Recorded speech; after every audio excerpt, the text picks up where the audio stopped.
Alors, dans la paracha de la semaine, Vaïkatzvu betartitar, vous savez que avant Matan Torah, Hachem a rassemblé les Bnei Israël betartitar.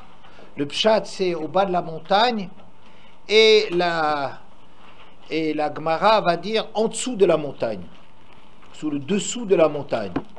Je ne sais pas comment ils se sont rassemblés sous le dessous de la montagne. Ça nous apprend qu'Hachem a soulevé la montagne et qu'ils sont tous rassemblés en dessous.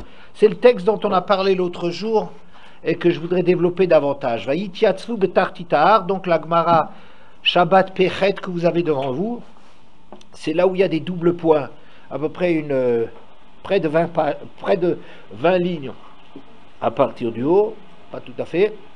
Vaïtiatzvu betartitar, Amar Rabbi Avdimi Berchama Bachassa, Melamed Shekafa Kadosh Baruch Hu Alemetahar, que Gigit, ça nous apprend qu'Akadosh Baruch Hu a retourné sur eux la montagne comme une marmite, va marlahem, et leur a dit Imatem mekablim Torah mutav, veimlav sham tehe kuvratrem, pour nous dire que Hachem leur a fait un deal, oui, et leur a dit comme ça, si vous acceptez la Torah, tant mieux. Sinon, c'est là-bas que vous serez enterrés. C'est-à-dire la montagne, on vous la fait retomber sur la... Vous êtes enterrés sur place, sous la montagne. Mabar Bar Yaakov, Mikan, Muda'a Rabba l'Oraita. Alors, Rav Acha Bar Yaakov dit, de là, il y a une Muda'a Rabba, c'est une restriction. C'est une grosse restriction. Pourquoi c'est une grosse restriction? Alors Rashi explique, Moda Rabba, Sheim Yazminem Ladin, Lama lo kiyamtem ma shekibaltem alechem, Yishlahem teshuva shekiblua beones. À savoir, quelle est la restriction? Que si jamais Hachem les convoque en jugement, pourquoi n'avez-vous pas accompli ce que vous êtes engagé? Ils peuvent avoir une réponse en disant chez Kiblou Abones, ils ont été forcés, puisque la montagne sur leur tête, il n'y a pas le choix, n'est-ce pas? Donc on peut toujours présenter cet argument, on n'a pas demandé, on nous a été forcés. Afal Piken, dit Rava, Hador, je reviens à la Gemara, Hador Kiblou Abime Achashverosh, malgré cela, ils l'ont accepté par la suite, Bime Achashverosh, à l'époque de Achashverosh, dirtiv, Kimu ve Kiblu Hayudim, les Juifs ont réalisé et accepté, ils font la lecture de Kimu Mashi Kiblu Kvar. Ils ont Kimu, ils ont réalisé ce qu'ils avaient déjà accepté. Ils l'ont accepté au Sinaï, et maintenant ils ont réalisé. Ouais, bien. Rashi dit, Bime Achashverosh, pourquoi à l'époque d'Achashverosh, mais Ahavat Anes Shinaase Lahem, par amour du miracle dont ils ont bénéficié. Bon, mesdemoiselles, voilà. Alors, on va redire ça. Pour Matan Torah, c'est marqué qu'ils ont été rassemblés sous la montagne. Qu'est-ce que ça veut dire sous la montagne? Comme si Hachem, il a pris la montagne, il a renversé la montagne sur la tête, et leur a dit, c'est une chose que je ne comprends pas de toute façon, parce qu'une montagne, je ne vois pas que c'est creux. Hein, retourner une montagne, ça veut dire quoi? Où la montagne, elle est pleine partout. Qu'est-ce qu'on a fait comme une guiguite? Guiguite, c'est comme une cuve, une marmite. Oui, je ne vois pas où est-ce qu'il y a quelque chose de creux. Peut-être le dessous de la montagne était creuse. Pourquoi le dessous d'une montagne est creuse? Je ne crois pas du tout qu'une montagne puisse être creuse. Je ne vois pas ce que ça veut dire. Quoi qu'il en soit, disons l'image, je me l'imagine, on prend la montagne, on le remet là-dessus, on dit, ou vous acceptez la Torah, ou vous êtes enterré sur place. Bien. Ça, on a déjà cité. La suite, très intéressante, Rav Acha Bar Yaakov dit Mikan Moda'a Rabba l'Oraita. De là, il y a une grande restriction sur la Torah. Quelle restriction? C'est que si jamais on nous demande des comptes pour le fait de ne pas avoir appliqué la Torah, on pourra toujours répondre on l'a reçu malgré nous. Be'ones, hein, on l'a fait malgré nous. Amarava, Rava continue, Afal Piken, en dépit de cela, ça veut dire en dépit du fait que la Torah, ils ont été obligés de l'accepter, ils n'avaient pas le choix. Hador Kibloua Bimei Achashverosh, ils l'ont, est-ce que c'est Hador comme dans le sens de Hadar, à nouveau ils l'ont réaccepté, ou bien Hador Kibloua, la génération du miracle d'Esther, par amour du miracle, dit Rashi, ils ont accepté la Torah de bon cœur, et cette Torah que jusqu'à présent ils ont acceptée à contre-cœur, maintenant ils l'acceptent et ils sont mekayem avec positivement, d'accord, par amour du miracle qui leur a été fait. Évidemment, il y a une question dont on a parlé l'autre jour, vendredi soir, ouais, qui saute aux yeux. C'est laquelle, mesdemoiselles? Qu'ils ont dit très bien. Ils avaient déjà dit Naaseh V'Nishma. Ils sont d'accord déjà de recevoir la Torah. S'ils sont d'accord de recevoir la Torah, pourquoi on va dire qu'ils ont été contraints? Ben, ils sont contraints, non, ils sont d'accord. Vous me direz, qu'est-ce qu'on a besoin de les contraindre? N'est-ce pas? Ça, tu peux poser comme question. Mais de dire ce que Rachid dit, ah ben on a une excuse, parce qu'on l'a accepté malgré nous, c'est pas vrai. On aurait pu te laisser après Naaseh V'Nishma et te donner la Torah, et puis ça aurait été terminé. N'est-ce pas?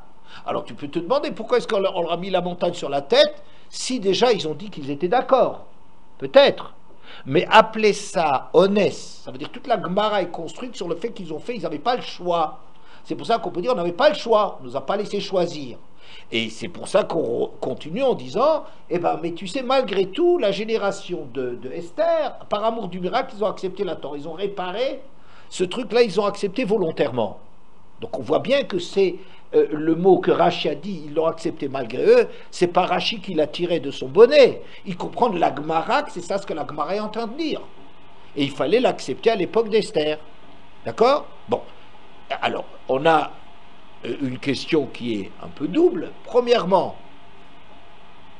pourquoi est-ce qu'on appelle ça du honnête, puisqu'ils ont dit Naaseh V'Nishma? Et avec ça, aussi dire, et pourquoi, s'ils ont dit Naaseh V'Nishma, on avait besoin de leur mettre la montagne sur la tête? D'accord? Bon. Alors, Tosfot sur place. Alors, regardez, vous avez sur votre page, sur la colonne de gauche, ça commence par Kafa Aleem. Ça, c'est Tosfot. Hein? Vous l'avez? Kafa Aleem, le premier Tosfot en haut. Kafa Aleem, Hakugigi, tu leur as retourné sur eux la montagne comme une marmite. Ve'afal pichek varik dimuna selunishma. Demande Tosfot. Vous entendez bien hein, comment on prononce joliment la Gemara? Ouais, ça s'entend déjà ce qu'on est en train de dire. Hein? Ça veut traduire la Gemara. Hein? Quand vous entendez comme ça, non? Eh bien qu'ils avaient déjà dit avant, Naaseh V'Nishma. Naaseh V'Nishma. Extraordinaire ce que Tosfot dit. Tosfot ne demande pas parce qu'ils ont déjà dit Naaseh V'Nishma, bien qu'ils ont déjà dit Naaseh avant Nishma. Il faudrait déjà étudier pourquoi Tosfot ne dit pas simplement, bien qu'ils aient déjà dit Naaseh V'Nishma. Shema Yuchozrim, que Sheirua Esh Agdola, Sheatzta Nishmatan. Peut-être ils auraient fait marche arrière lorsqu'ils verraient le feu terrible, comme c'est marqué que par Hanishmata. Au moment où ils ont eu Matan Torah, ils en sont morts. Ils n'arrivaient pas à supporter Matan Torah. Et pour qu'ils ne puissent pas reculer, on leur a mis la montagne sur la tête. Tosfot demande pourquoi est-ce qu'on a mis la montagne sur la tête. Une question qu'on a posée, pourquoi on leur a mis la montagne sur la tête puisqu'ils sont d'accord? Ouais. La deuxième question, pourquoi on leur a mis la montagne sur la tête? Parce qu'on n'aurait pas suffi. Parce qu'au moment de Matan Torah, ça a été quelque chose de tellement terrifiant qu'ils n'arrivent pas à résister. Et donc cette expérience est tellement traumatisante, et à Esh Agdola, un feu terrible, on voit les colonnes, Brakim, c'était le plus grand moment depuis la création du monde, ce truc-là. Ouais. Et ils en meurent. Un homme ne peut pas contenir une chose pareille. Alors on l'a pas laissé le choix, on l'a mis la montagne sur la tête. Ouais. Moi, personnellement, je ne sais pas pourquoi ils auraient plus peur d'attraper la montagne sur la tête que la crainte qu'ils avaient, la terreur intérieure qu'ils avaient de ne pas supporter ce qui se passait devant eux. Hein? Vous savez, c'est un peu parier sur quelqu'un qui a le vertige. D'un certain côté, il sait que c'est la mort de se jeter dans le vide. D'un autre côté, il ne supporte pas la tension de... Comment est-ce qu'il résout ce problème? Est-ce qu'il se jette dans le vide pour éviter pour éviter de se jeter dans le vide, il se jette dans le vide parce qu'il ne peut pas supporter cette tension. Ouais. Où il se retire? Je ne sais pas, c'est faire un pari de dire, ben maintenant qu'on a la montagne sur la tête, alors là on a la force de résister à quelque chose qui les tue. C'est le vécu de cela. Hein? Bon. Mais de toute façon, ça m'est difficile, ça. Pourquoi? Parce que si on dit que la raison pour laquelle on leur a mis la montagne sur la tête, alors qu'ils ont dit Naaseh V'nishma, ouais, c'est seulement parce que si on n'avait pas mis la montagne sur la tête, ils se seraient sauvés à toute vitesse. D'ailleurs, c'est ce qu'ils ont dit. Ils ont dit à Moshe Daberata, quand ils ont entendu les 2 premières d'Ibrot, il dit Daberata pen namut. Vas-y, parle-toi, on ne peut plus supporter, on va mourir. Donc, ils sont sincères dans ce qu'ils sont en train de dire, n'est-ce pas? Hein? Donc, ils sont en train d'être terrorisés par ce qui se passe là-dedans. Alors, si c'est seulement parce qu'ils sont terrorisés, à juste titre, qu'il faut leur mettre la montagne sur la tête, à savoir si c'est la montagne sur la tête, ça sert à combattre la terreur totale d'être face à l'infini d'Hachem, bon, quand bien même. Pourquoi on appelle ça Modaraba? Je ne comprends pas la suite de la Gemara. Parce qu'en vérité, ça veut dire que normalement, ils sont bien d'accord d'avoir reçu la Torah. Sauf que, quand ils verraient dans le vécu ce que ça veut dire, ils n'arrivaient pas à résister. Ok, mais bon, alors on les a aidés. On leur a mis une autre pression. N'est-ce pas? On a mis une autre pression pour les aider à résister à ça. Mais leur sentiment, il est quand même Naaseh V'nishma. Ça veut dire leur désir profond, c'est de vouloir la Torah. Ils ne seraient pas arrivés sur la montagne sur la tête parce qu'ils auraient trop peur. Alors on leur aide à faire ce qu'ils veulent vraiment, c'est Naaseh V'nishma. Alors pourquoi la Gemara va dire, ils ont Moudaraba, ils ont une restriction, on va dire, ah ben si on ne fait pas la Torah, on peut toujours dire, on a reçu la Torah malgré nous. Non, tu l'as reçu parce que tu as dit Naaseh V'nishma, mais on t'a aidé à réaliser le Naaseh V'nishma en te mettant la montagne sur la tête. Vous comprenez? Je ne comprends pas du tout la suite de la Gemara d'après ça. Bon, Tosot, c'est un assez immense monsieur pour arriver à avoir des réponses, mais je dis simplement, a priori, cette réponse n'est guère satisfaisante. Oui? Non. Ve'ada Amar. Non. Bon. Moudaraba Loraita. Il y a un autre Tosfot. C'est une grande restriction. Le deuxième Tosfot. Je saute là, ce premier Tosfot. Je ne vais pas plus loin que ce que je vous en ai dit, les 2 premières lignes. Moudaraba Loraita, c'est une grande restriction pour la Torah. Ve'ada Amar Benedarim. Shekarat Moshe Brit im Israël à la Torah va mitzvah veshbia malkar. Et quand on voit dans la Gemara de Nedarim que Moshe a fait un brit avec Israël sur la Torah, l'étude de la Torah et les mitzvot, et les a fait jurer là-dessus, ou beperekelu nemarim shekiblu et kol Torah behar gerizim ou bareval, et un autre texte qui dit qu'ils avaient accepté toute la Torah à Har Gerizim et à Reval. Quelle est la question? C'est une question superbe. Et quand on voit que Moshe les a fait jurer qu'ils vont accepter la Torah, et quand on voit que dans Har Gerizim et Reval, quand ils sont rentrés en Eretz, ils ont accepté la Torah, quelle est la question? Implicitement, quelle est la question de Tosfot? Pourquoi dans la Gemara on parle que de l'époque d'Achashverosh alors qu'on a déjà dit qu'avant ils ont reçu Ah, la Torah. ok, très bien, très bien. Je pense pas que c'est ça cette question, ça pourrait être ça la question. C'est très bien. Je pense que c'est... Pourquoi on leur a mis la montagne sur la tête? Oh! Tu vois que sans la montagne sur la tête, par la suite, de toute façon... Oui, bon, enfin, ça revient au même, ça aurait été... Mais pourquoi on appelle ça Modaraba? Parce que de toute façon, il y a des circonstances dans lesquelles ils n'avaient pas de montagne sur la tête. Montagne sur la tête, c'est Matan Torah. Maintenant que la Gemara qui raconte de Nedarim, que Moshe les a fait jurer qu'ils vont faire les mitzvot et la Torah, ou bien que quand ils sont rentrés en Eretz, on les a fait jurer sur...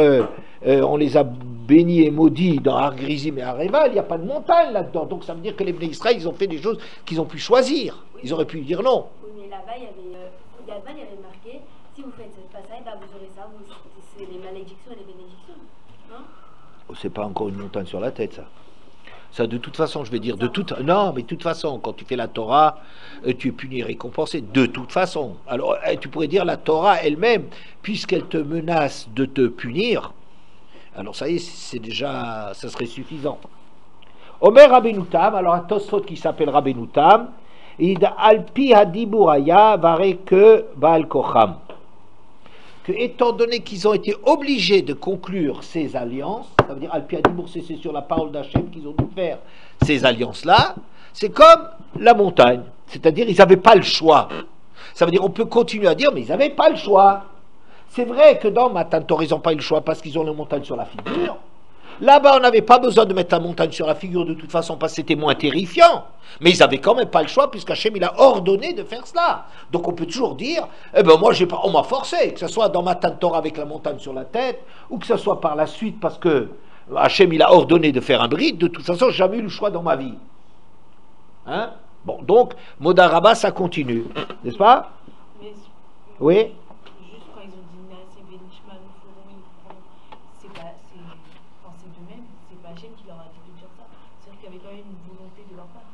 Mais c'est ça la question. C'est cette question qu'on a. C'est ça la question qu'on a. Non, parce que là, vous avez dit que Hachem, il leur a dit, il les a un peu forcés. Oui. Hachem, il les a forcés à accepter, pas à dire Naasé, Benishma. Il aurait suffi qu'ils disent Naasé, et ils auraient écouté la parole d'Hachem. Ça, c'est la question au départ. Elle n'a pas changé, cette question. Cette question de dire pourquoi est-ce qu'on avait besoin de leur mettre la montagne sur la tête alors qu'ils ont dit Naasé, Benishma. Cette question-là, elle est juste.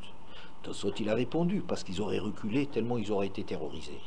D'accord? Donc, pour les aider à tenir le coup, on leur a fait une autre menace. D'accord? Bon, ça y est, on a répondu à ça. On a répondu à cela. Maintenant, sur les autres occasions, on n'avait pas besoin de menaces pour les tenir, parce qu'il suffisait qu'Hachem il ordonne qu'on fasse une alliance. Il leur a pas demandé leur avis. Alors tu me dis, mais ils ont dit Naasé Venishma. Mais ça reste toujours qu'ils ont la même question qu'au début. Ils ont toujours dit Naasé Venishma. Pourquoi tu es en train de dire qu'il y a une restriction sur la Torah qu'on peut se dire, ah ben moi, je n'ai pas demandé. Ça resterait. Cette question est resterait. Mais le plus fort, c'est qu'au moment de Matan Torah, parce que c'est avant Matan Torah qu'ils ont dit Naasé Venishma. Alors qu'après, tu ne sais pas s'ils voulaient encore. Et bon. Quoi qu'il en soit, donc, oui. En fait, ça revient au même.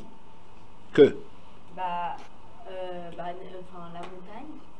la montagne, et là que Moshe leur a fait jurer.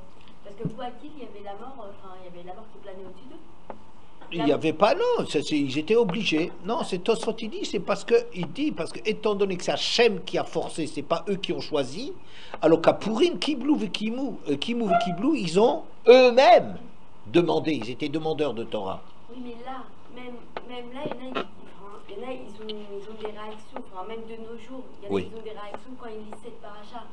Donc avant, je pense que ça devait être bien pire quand on voit la scène entrée, quoi. Qu'est-ce que tu veux dire par là?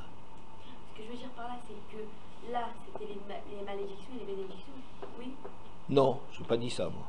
Non, mais... c'est toi qui le dis, mais c'est pas Tosfot qui l'a dit, c'est pas moi et c'est pas Tosfot. Tosfot, il a dit, c'est parce qu'ils n'avaient pas le choix, étant donné qu'Hachem, il a ordonné de faire les choses comme ça. Donc, ils n'avaient pas le choix.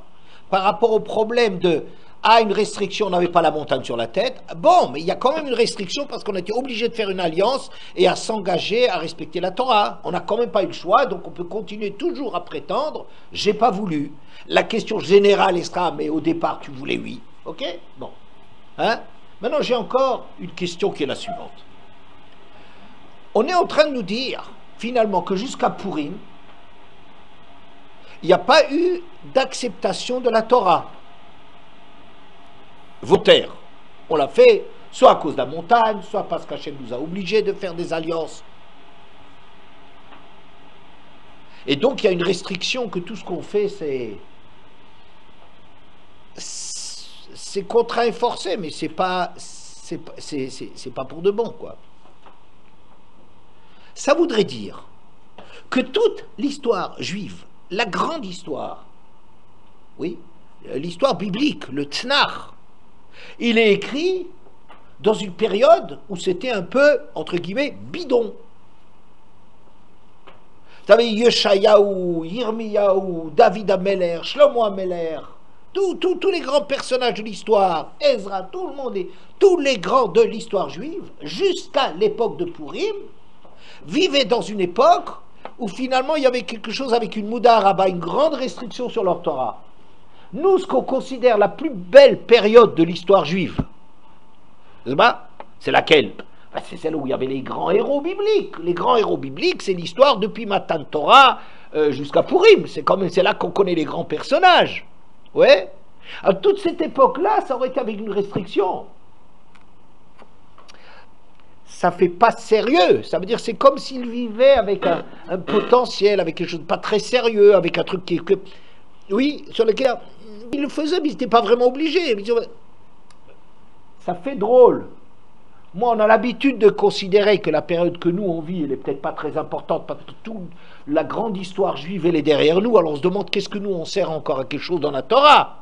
Si on a des questions, c'est celle-là, il y a des réponses. Mais on peut se demander, si on se pose des questions, à quoi ça sert que nous, les petits que nous sommes, ils viennent après tous les immenses personnages de l'histoire juive. Ça, on peut se demander, mais pas l'inverse. Que les immenses personnages de l'histoire juive, ils étaient dans une période où c'était en vérité quelque chose d'artificiel, c'est une Kabbalat Torah contraint et forcé, ouais, mais seulement notre histoire à nous, elle est sérieuse. Ça inverse un petit peu l'image. Et puis la grosse question, c'est la suivante.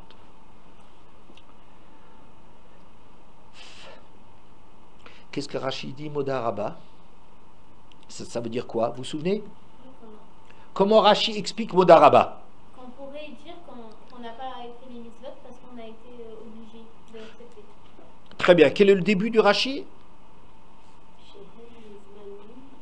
Sheim Yasminem l'a dit. Lama Kibaltem. Le début. Quand Rachid dit quelque chose, tout est important. Que si jamais Hachem il leur demande des comptes, veut les juger. Mais pourquoi donc n'avez-vous pas fait la Torah que vous avez acceptée?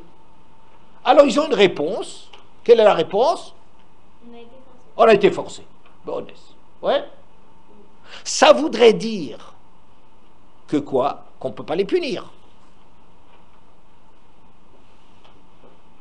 Hein? A priori. Ça voudrait dire que si Hachem voulait les punir parce qu'ils ne respectent pas la Torah, ils ne pourraient pas le faire parce que les Bnei Israël, ils ont quelque chose à dire, mais on ne l'a pas fait, on ne l'a pas choisi. Ça a été imposé. Est-ce que vous entendez? Vous entendez? Ça voudrait dire, donc, a priori, que jusqu'à Purim, on n'a pas choisi. On ne devrait jamais avoir été puni.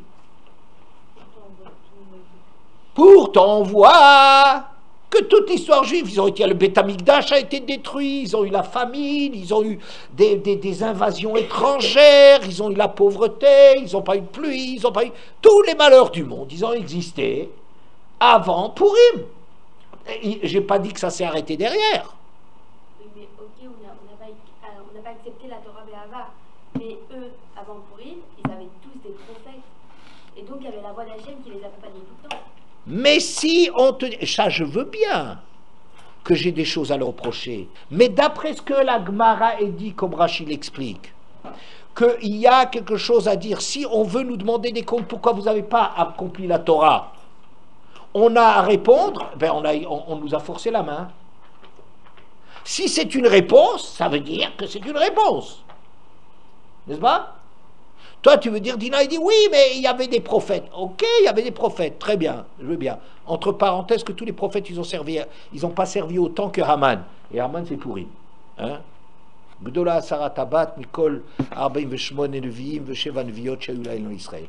fait, quand on a vu, on a donné les pleins pouvoirs à Haman, qui est l'ennemi juré des Juifs, ça fait plus d'impression au Bnei Israël que tout le moussard qu'on a eu avec les 48 prophètes et les 7 prophétesses qu'on a eues dans l'histoire. Oui, mais quoi qu'il en soit, si on a un argument qu'on n'a pas, qu'est-ce que tu nous reproches de ne pas avoir fait la Torah? Ben, on a été forcé. Ben, a priori, c'est que c'est un argument qu'on peut présenter. Mademoiselle, est-ce que vous comprenez cette question? Je crois que c'est une question qui est immense. Non, je ne sais pas, moi j'ai l'impression que c'est une question. Je pense que ça n'a pas l'air d'être un argument valable. Ok, pourquoi tu dis ça? Parce que... Mais il a quand même dit ça, Rachid. Oui, mais Rachid, il a dit, mais il a voulu dire autre chose derrière. Enfin... Ah, pourquoi tu dis comme ça? Rachid te dit, on a traduit Rachid, alors dis-moi que Rachid veut dire autre chose que ce qu'il est en train de dire. Et Rachid traduit la On Gemara. avait dit qu'on peut dire ça à Oui, Hachem. ben voilà. Que s'il te demande des comptes, tu dis j'ai pas demandé.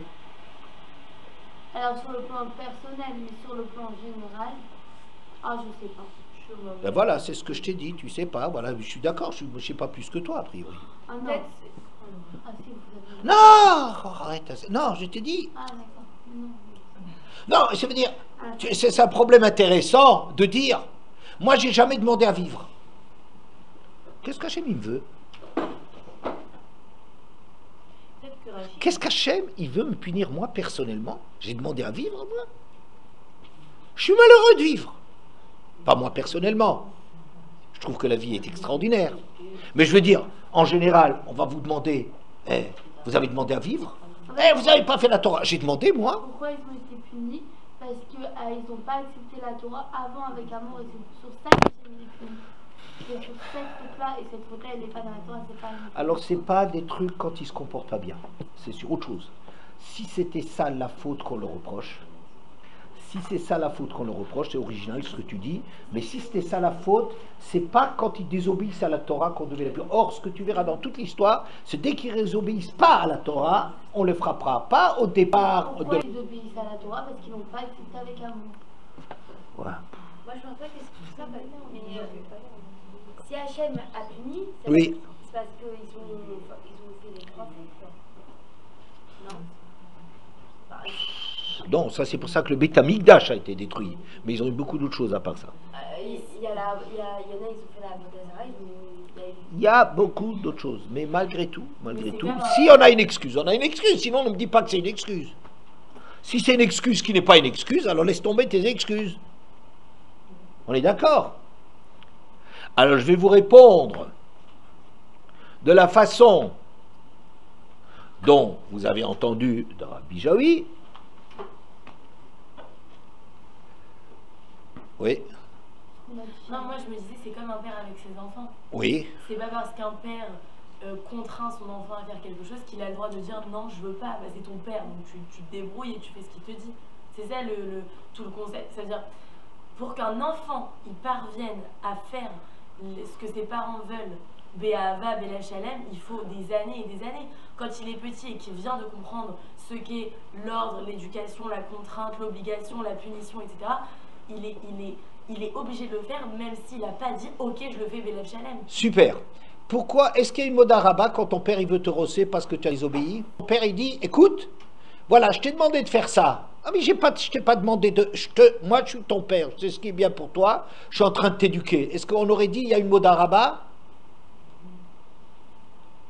Que si jamais ton père il veut te punir sur ce que tu as fait, tu diras, mais tu sais papa, c'est toi qui m'as forcé, hein. Moi je ne suis pas forcé, hein. J'ai jamais demandé. Ton idée elle est très juste, c'est-à-dire dire qu'il y a, quand on n'est pas encore très mûr, il faut forcer un enfant, on ne commence pas à discuter avec un gosse. Il y a un âge dans lequel il faut expliquer, il y a un âge dans lequel il faut justifier, il y a un âge, etc., etc. Mais fondamentalement, quand il est petit et qu'il n'a pas encore le sechel pour comprendre et que la seule chose qui le dirige, c'est ses envies, il a toujours envie de sucreries, il a toujours envie de ne pas se coucher, il a toujours envie de continuer à jouer, il a toujours envie de faire casse sa tête. Et à ce moment-là, ça ne se discute pas, ça ne se négocie pas. Les parents, ils savent ce qui est bien pour lui, ils lui imposent ça et c'est pas un truc. Ok? Bon. Quand l'enfant il va grandir, il va commencer à comprendre quelque chose, on va lui expliquer. Alors le chinour il va changer. Oui. Mais là-dessus, je ne dirais pas Mikan Modaraba. Je ne dirais pas, tu vois, ils ont une excuse de ne pas le faire. Parce que l'enfant, il n'a pas d'excuse quand son père lui dit, je te dis de te coucher. Mais papa, j'ai pas demandé. Je te dis, mais je t'ai pas demandé que tu sois mon père. Tu reçois encore une claque en plus. Ah ouais. Bon, voilà, très bien. Ah, Alors pourquoi, d'accord, je vois. comment? Pourquoi la Gemara dit ça? Ouais, c'est Alors, bizarre. on va dire, la réponse est la suivante. Que l'histoire de la montagne sur la tête, c'est pas, comme ça a l'air d'être présenté, une espèce de menace, une super menace. Hein? Faites attention, hein? Si vous n'acceptez pas la Torah, je vous casse la figure. Et vous savez, ça sera pire ce que je ferai avec vous que tout ce que vous pouvez imaginer. D'accord? Ça a l'air d'être une menace, un chantage d'Akadosh Baruch Hu pour qu'ils acceptent la Torah. Oui, dans lequel on va dire, mais ils ont dit Naaseh V'nishma, on ne comprend pas. Ok, mais déjà en soi, on a l'impression que c'est un chantage. Je dis, il n'y a aucun chantage là-dessus, il n'y a aucun chantage là-dessus, comme ça je réponds. La réponse est la suivante, c'est que Matan Torah, ça s'est imposé à eux d'une façon qu'on n'a pas le choix. Quand tu veux dire quoi? Est-ce qu'on fait la Torah ou quoi? Quand Hachem leur propose la Torah, qu'est-ce qu'on va dire quoi? On va dire non. Mais tu es fou! Les Bnei Israël, ils sont évolués. Les Bnei Israël, ils ont compris la grandeur de la Torah. Les Bnei Israël, ils ont vu les miracles d'Hachem. Les Bnei Israël, ils ont vu que la vie, elle a du sens. D'accord? Alors tu vas me dire, on va nous demander maintenant, écoutez, vous allez recevoir la Torah? Ben, évidemment. Mais je ne vois pas autre chose. Tu veux être goy et que... Mais non, il n'y a pas question, race de shalom. Pas par racisme, mais parce que chez Loa, c'est un goy. Je te remercie tous les jours que je ne suis pas un goy. Je ne vois même pas la vie aux juifs ou la mort. Si c'est pas pour être juif, ça ne vaut pas la peine de vivre.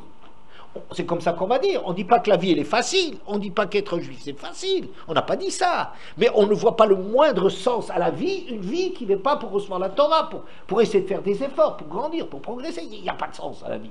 Oui, c'est ça la brirut adat, ça veut dire la clarté d'esprit qu'ils avaient au moment de Matan Torah.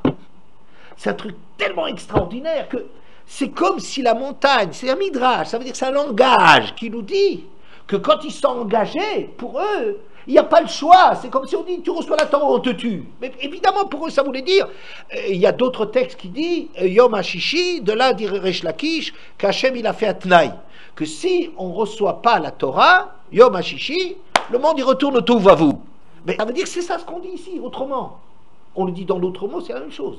Que si le monde, c'est pas pour recevoir la Torah, mais pourquoi? Il n'y a pas de sens que le monde, il retourne au Tohu Vavu, il n'a pas de raison d'être créé. La vie, elle n'a aucun sens si pour être un chaïutz comme ça qui fait n'importe quoi, qui sert son plaisir, qui suit ses plaisirs, ses pulsions, ses passions, ses machins, c'est quoi? C'est en dessous des animaux, parce que les animaux, ils ne le font pas exprès. Vous comprenez? On pourrait même pas... Ah, on souffre d'être juif, on est persécuté, mais aucun prix n'est trop cher pour être juif. Parce que si tu n'es pas juif, c'est rien. Que le monde, il n'a pas de raison d'exister. Ok? Bon. Qu'est-ce que je suis en train de dire? Que Kafa Alem Har Gigit, c'est juste la traduction. Il n'y a pas eu de menace. On est juste en train de nous dire que pour eux, Matan Torah, quand il dit Nas et Nishma, ça voulait dire pour eux, mais qu'il n'y a pas le choix. C'est tellement évident que les choses sont comme ça et que ça ne peut pas être autrement, qu'ils ont dit Nas et Nishma. Ok? Bien. Avec ça, on peut comprendre la Gemara. On dira, Nas et Vinishma, c'est pas une question de dire, mais qu'est-ce qu'on a besoin de leur mettre la montagne sur la tête, puisqu'ils ont dit Nas et Vinishma. Je dis, il n'y a pas de montagne sur la tête. Pour eux, le fait de recevoir la Torah, pour eux, c'est comme une montagne sur la tête avec un choix, tu meurs ou tu meurs pas. Et la vie, elle a du sens ou pas. On est en train de dire que pour eux, quand ils ont dit Nas et Vinishma, ils ont choisi la Torah parce qu'il n'y a pas d'autre horizon, il n'y a pas de sens à la vie sans ça, sinon c'est la mort. C'est ou la Torah ou la mort. Si vous recevez la Torah, ça va, sinon c'est la mort. C'est pas une menace, c'est un non-sens. Ok? Bien. Donc il n'y a pas de montagne sur la tête dans le sens d'une menace. Alors pourquoi Rachid a fait ça? Écoute, je te donne mon pshat. Non. Pourquoi Rachid le dit? Oui, plein de gens qui disent, c'est le Midrash. Alors seulement je dis que le Midrash, un Midrash, c'est pas la Torah. Le Midrash, il te donne un message. Il te donne un enseignement. Et l'enseignement, il est dit d'une certaine façon. Il y a une façon de parler des choses qui n'est pas la façon de représenter les choses, les événements. C'est le message qui est important. Tu comprends? Mais si Rachid dit les Bnei Israël, ils auraient pu dire ça. En fait, ça n'a plus de sens de dire ça à ce moment-là. Non, on est simplement en train de dire, de décrire quel est le degré de conviction des Bnei Israël au moment de Matan Torah. Avant Matan Torah, ils sont arrivés à une compréhension tellement totale que si c'est pas la Torah, c'est la mort. C'est ça le Nas et Vinishma qui disent. Oui, non, ça j'ai compris tout Bien. ça. Mais en fait, quand on a lu Rachid sur le mot d'Araba, il a dit que Rachid, il a dit... Oui, très bien. Ah, c'est ça ce que tu veux dire. Pourquoi il y a le mot d'Araba? Oui. Ah, très bien. Tzipora. Non, il dit là. Hein? Il dit là. Gila, pardon. Super, super. Ta question, elle est très très bien. La preuve, c'est que je vais la poser. Mais, non, elle est très très bien ta question. On attend juste une seconde, parce que je veux éliminer certaines choses et répondre à ta question, qui est très bien. Pour le moment, j'ai pris les choses dans l'ordre. J'ai dit, la montagne sur la tête, c'est pas vrai. C'est une façon dans le Midrash de représenter l'évidence de recevoir la Torah quand ils disent Nas et Nishma. Il n'y a pas deux choses différentes. Nas et Nishma, pour eux, c'était ou la Torah ou la mort. Ok? Bien. Donc, la question de dire mais que toute l'histoire était écrite avec une histoire bidon, avec des restrictions, je dis pas du tout. Il n'y avait aucune restriction. Après, je reviendrai à la Gemara. Hein, Gila, tu attends 2 minutes, mais aucune restriction. Il devait faire la Torah parce que c'est évident qu'il faut faire la Torah. Alors pourquoi tu me punis? Parce que c'est évident qu'il faut faire la Torah. Ok? Pour le moment. Pourquoi ils ont été punis? J'ai demandé, mais comment ça se fait que dans toute l'histoire, tu as toujours vu que les Juifs, ils ont été punis à l'époque de David, à l'époque de trucs, à la destruction de Beth Amikdash, et la famine, et les ennemis, et la misère, ouais. Pourquoi? Parce qu'ils n'ont pas respecté la Torah. Ok? Oublions le mot d'Araba. Oublions le mot d'Araba. Je dirais, tout s'est passé très normalement. Les grands hommes de la Torah, c'était des gens qui ont très bien compris que, ouais, question de Tosfot n'existe pas. C'est-à-dire, quand Tosfot dit, mais il y a d'autres fois où ils n'avaient pas la montagne sur la tête. Ils n'ont jamais eu de montagne sur la tête. Ça veut dire, pour eux, chaque fois ce qu'ils faisaient, ils étaient au niveau de dire, si ce n'est pas la Torah, c'est la mort. D'accord? Donc chez eux, ça s'imposait. Mais, demande qu'il a, la question qu'il faut poser, mais on a l'impression qu'il y a un mot d'Araba, il y a une restriction. C'est ça qui nous posait problème. Je vais te dire que la restriction d'après moi, elle est quoi? Que si tu fais la Torah parce que c'est évident qu'il n'y a rien d'autre dans le monde, ouais, qu'est-ce qu'il arrive avec Yuridat Adorot, avec le temps? Les gens ne voient plus d'évidence là-dedans. Si la raison pour laquelle tu es tenu par Matan Torah, c'est que tu as dit c'est Venishma, c'est que pour toi c'était évident, donc tout le reste est, ça a toujours été dans l'histoire comme ça. Les grands hommes, c'est pour les gens pour qui c'est évident que c'est comme ça. Ils ont toujours été punis parce qu'ils désobéissaient à des choses qu'ils savaient très très très bien qu'il ne fallait pas faire. Ouais. Ah, il y a une Moda Rabbah. Je dirais, le Moda Rabbah n'est pas qu'au moment où ils ont fait la Torah, il y a une restriction qu'ils ont eu la montagne sur la tête. Mais de nous dire comme ça, si la raison pour laquelle on reçoit la Torah, c'est parce que notre sechel, mot très important, notre intelligence, notre réflexion nous dit qu'on n'a pas le choix, ouais. Qu'est-ce qui se passe si les gens deviennent bêtes? Alors, il n'y a plus de raison. Parce que pourquoi je dois faire la Torah? Parce que je comprends qu'il n'y a pas le choix. Mais si maintenant je comprends moins les choses, ça m'est plus évident. On est dans l'histoire. Après des siècles et des siècles, vient une période dans laquelle on ne voit plus Hachem clairement. L'époque de Pourim. On ne voit plus Hachem clairement, c'est plus évident, ça cesse d'être une lumière comme ça, aveuglante. Oui. Alors à ce moment-là, il faut un autre Matan Torah. Le Matan Torah du début, de nous contraindre parce que on a dit Nas et Venishma, ça vaut plus. Est-ce que vous comprenez ça? La Moda Rabbah, c'est pas de dire que parce que c'était aveuglant, parce qu'on avait une montagne sur la tête. Il n'y a pas de montagne sur la tête. Mais comme Matan Torah a été fait sous le signe de l'évidence, qu'il n'y avait pas le choix, comme Matan Torah, il n'y avait pas le choix, chez nous, il n'y avait pas de question.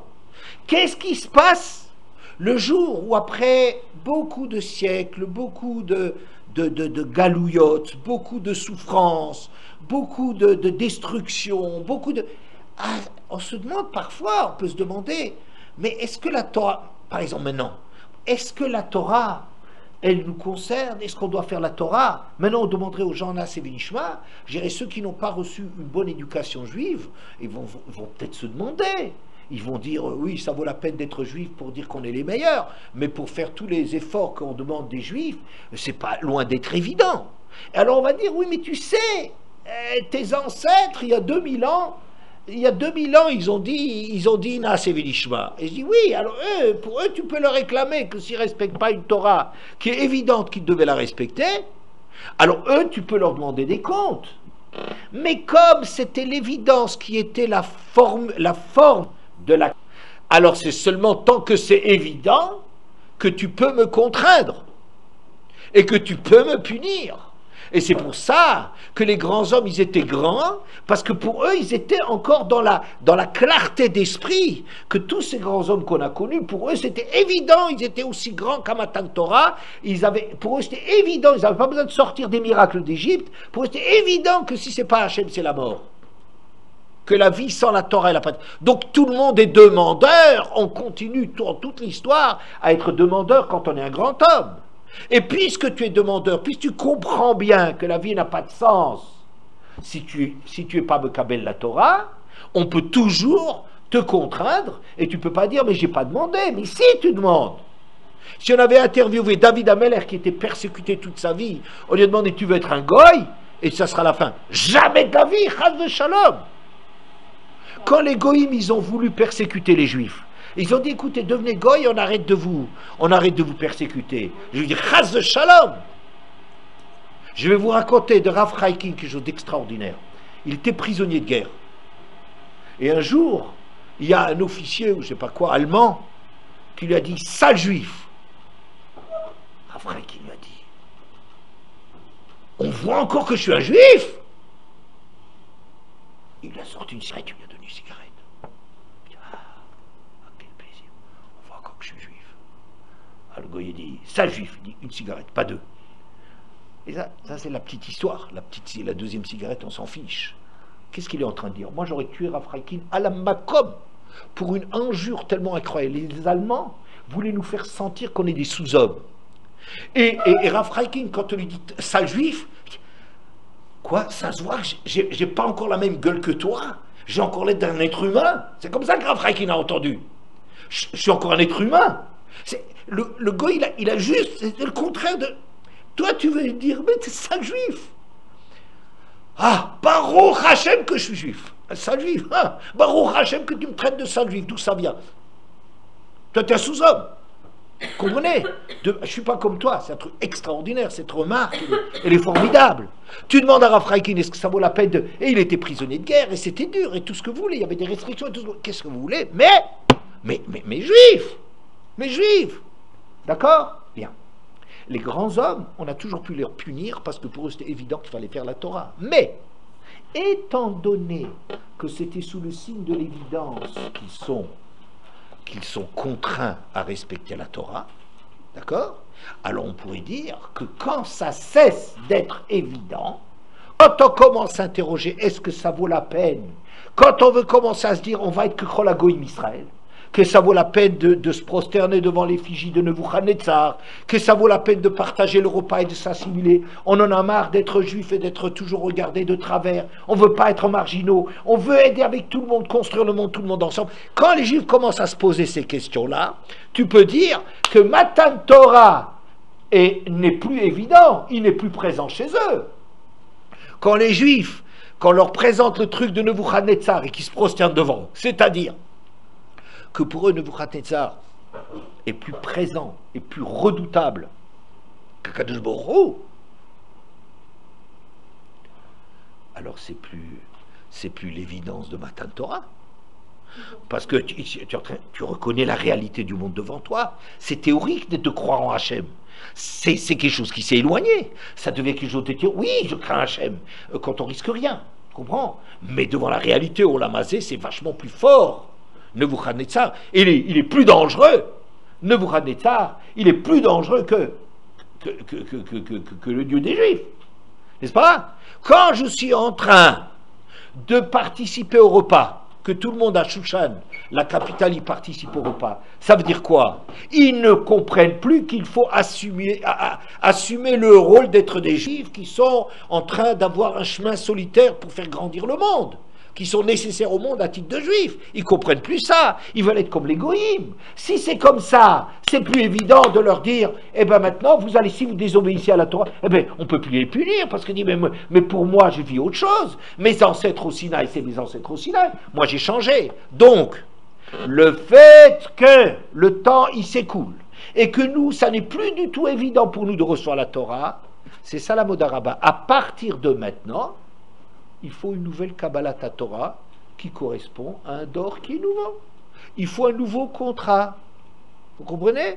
Il faut un nouveau contrat. Qu'est-ce que c'est? Regardez, c'est Purim. Or, c'est très intéressant que Purim, justement, ça s'est passé justement à cette période où ça tenait plus tellement le Naas et Vinishma, puisqu'on a plus peur de Nebuchadnezzar, et plus qu'on n'a plus envie d'être des vrais juifs, tels que la Torah nous le demande.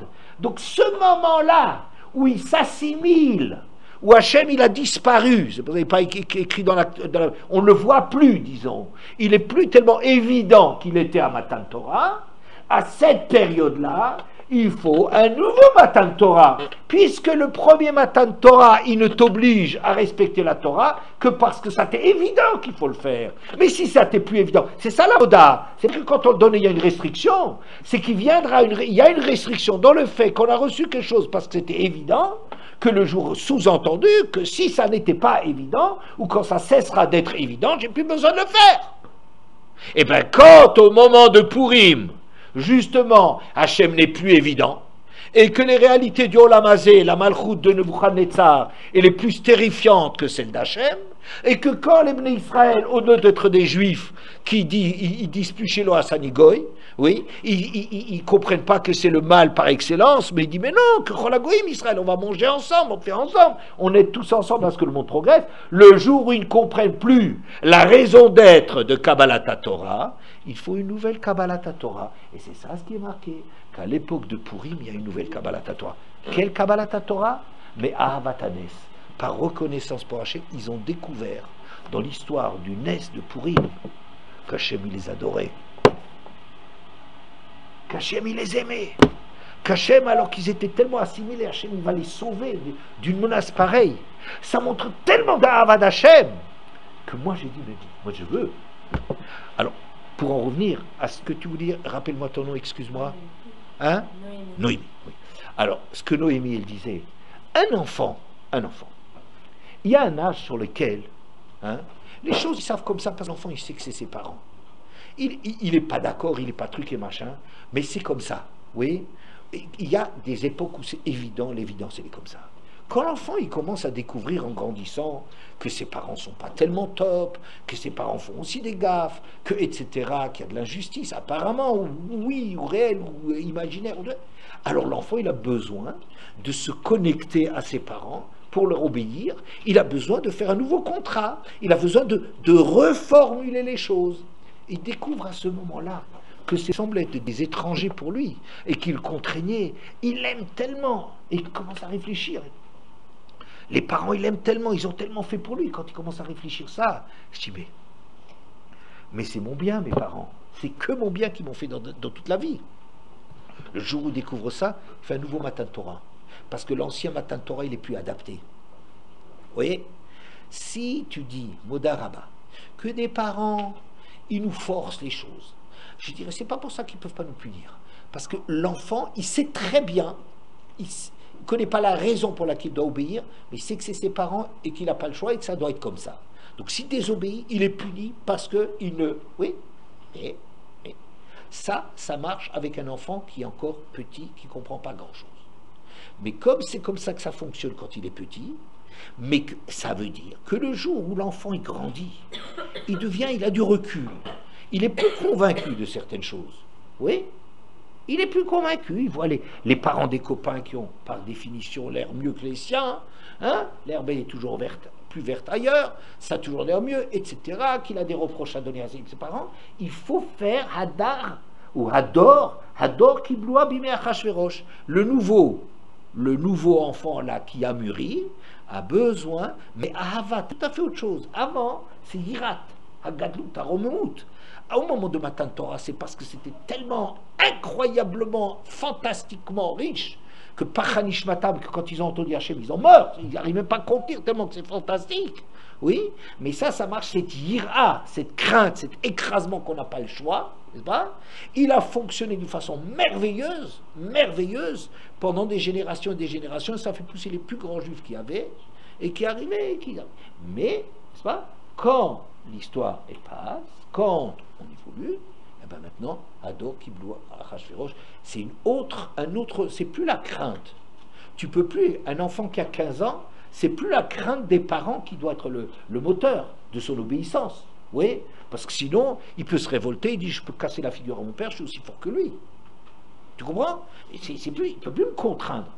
C'est plus, avant, c'est plus ça le moteur. Donc le moteur, ça veut dire, mais Ahavatanès, c'est de découvrir dans le Nes de Purim à quel point Hachem il s'intéresse à nous et combien profond est son amour. Quand on découvre ça, alors il y a une nouvelle Kabbalah à Torah. Cette Torah qu'on faisait et que maintenant on ne comprend plus pour quelle raison on le fait, mais maintenant on comprend pourquoi on le fait. Ouais, voilà.